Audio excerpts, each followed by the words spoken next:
If you're anything like me, then that 4 or 5 month stretch in between the end of big game season and the beginning of spring turkey seems like a freaking age. Well, now what's a guy to do? Well, one possibility is to head down to Texas, where you can stack a bunch of hogs in the off season and have a great bunch of fun doing it. Now, our outfitter on this particular trip is none other than Brian Wilson of Frio County Hunts. And Brian, I take it you have no objection to us bringing America's favorite rifle on this little adventure, and also maybe some night vision gear and thermals?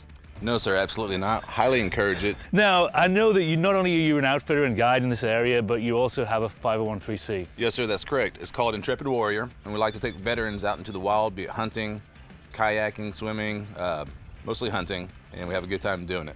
That's great. So do I get to meet any of these guys on this hunt? Yes, sir. Awesome, awesome. Look forward to it. All right, I'm going to grab my gear, get kitted up, and we're going to head out in the field.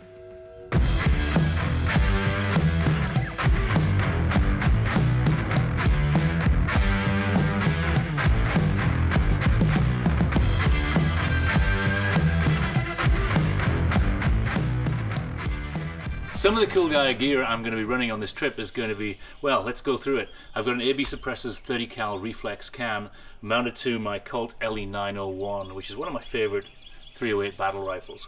I've got an IR flood mounted here just in case anybody needs a little bit of boost on a moonless night if they're running PVS 14s. I've got a thermal sight mounted to my Colt LE901 as well. This is a Reap IR from Trijicon, and it's a really cool piece of kit. On my head, I'm going to be running an M-Tech Flux, which is a super comfortable helmet. Mounted to it is a PVS 14 on a Wilcox J-arm. The whole thing is going to be filmed at night using Sionyx Aurora Pro cameras, and I'm really kind of interested to see how these are going to perform. They're going to be in really difficult conditions. There's not going to be a whole lot of ambient light out there. There's going to be starlight only, so we're going to use a little bit of illumination on this, a little bit of IR flood, but really I think we're looking forward to seeing what footage comes out of this and seeing how these perform. Alright, that's a quick rundown of the gear I'm going to be running.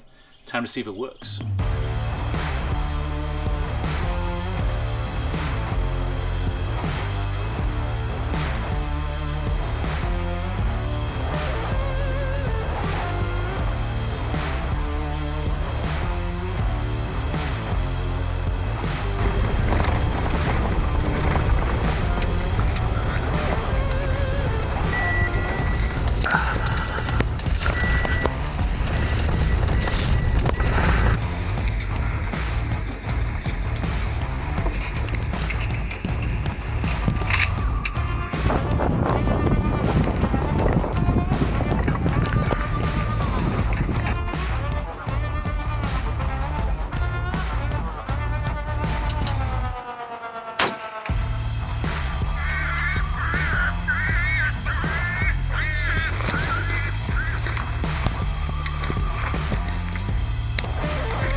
I just came out, sat in the blind, literally 5-6 minutes in. This guy walks out from the right hand side, circles in through the woods, then pops out right under the feeder. And hit him with a 308, down, one shot, squealed a little bit, but lights out.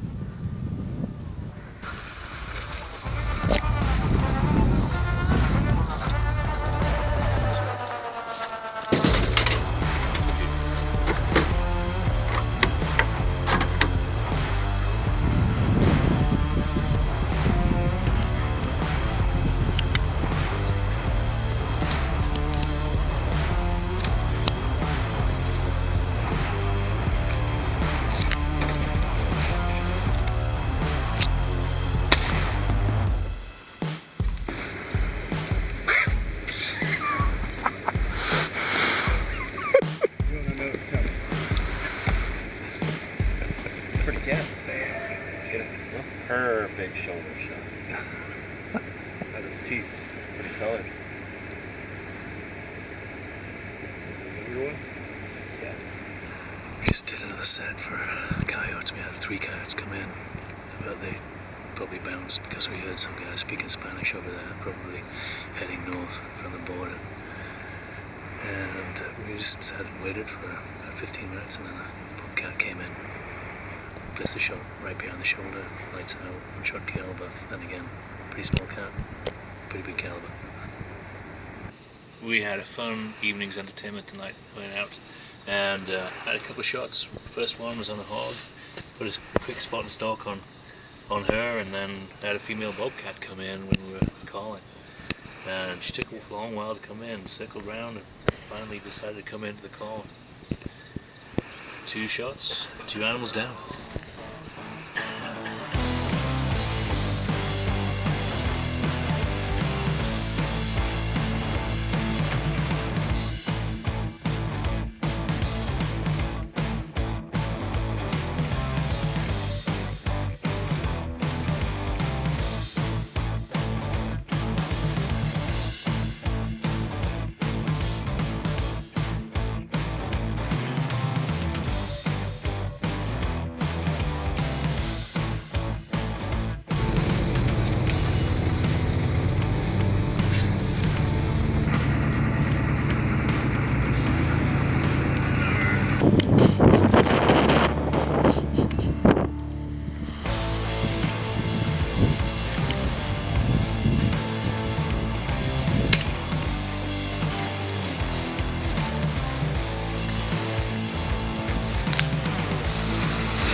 Yeah, there were. There hit 2 of them here.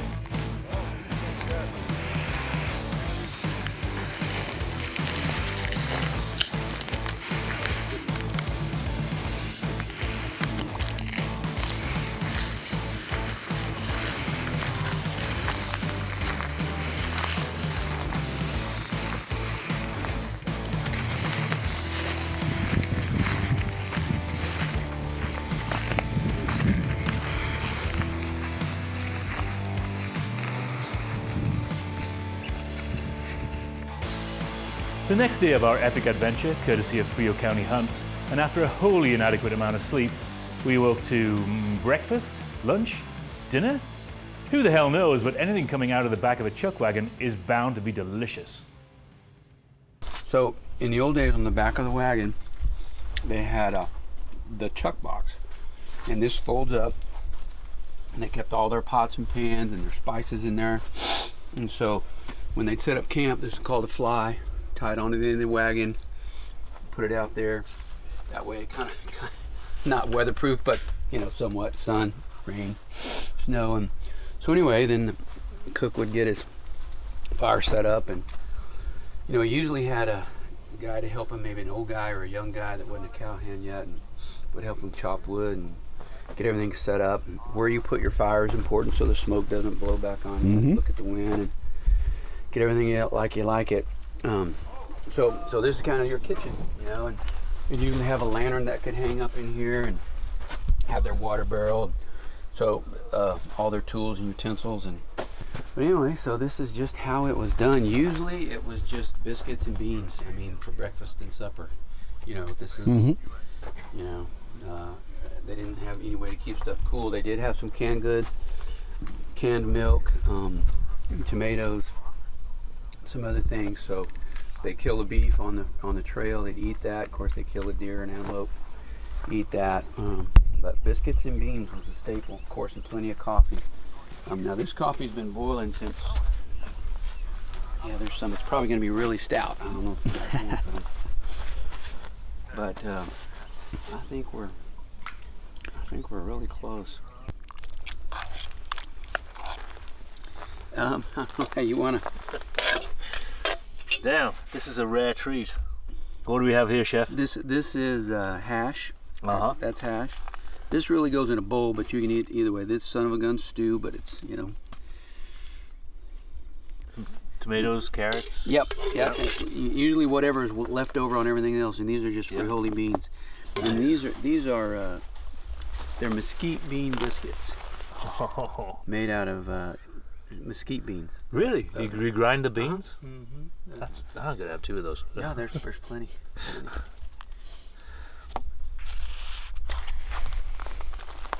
This is a really fun, worthwhile addition to hunting in Texas. Real chuck wagon cooking. You hungry? Can't wait. All right, get your plate. Cal, you get to eat too, right? Mm. That work. Howdy. Hey, dude. They're really good. Briscoe. Mike Shot. Nice to meet you. All cooked over an open fire. Divine. Yes, sir.